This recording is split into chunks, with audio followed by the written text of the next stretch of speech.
శృంగేరిలో విద్యాశంకర దేవాలయము అని ఒక దేవాలయం ఉంది. ఆ దేవాలయం లోపల 12 స్తంభాలు ఉంటాయి.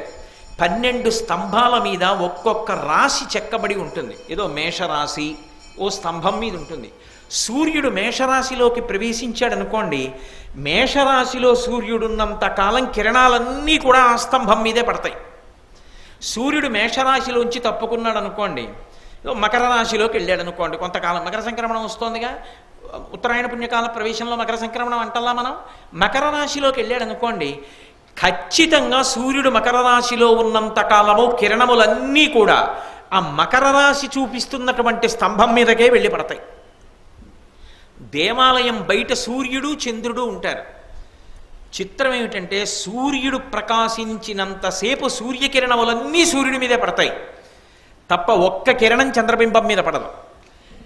రాత్రి చంద్రోదయం అయితే చంద్రకిరణములు సూర్యబింబం మీద పడవు, అన్నీ చంద్రుడి మీదే పడతాయి. ఇది భారతీయ సంస్కృతిలో, భారతీయ శాస్త్ర పరిజ్ఞానములో, వేదమునకు ఉపాంగములలో జ్యోతిష శాస్త్రం ఒకటి.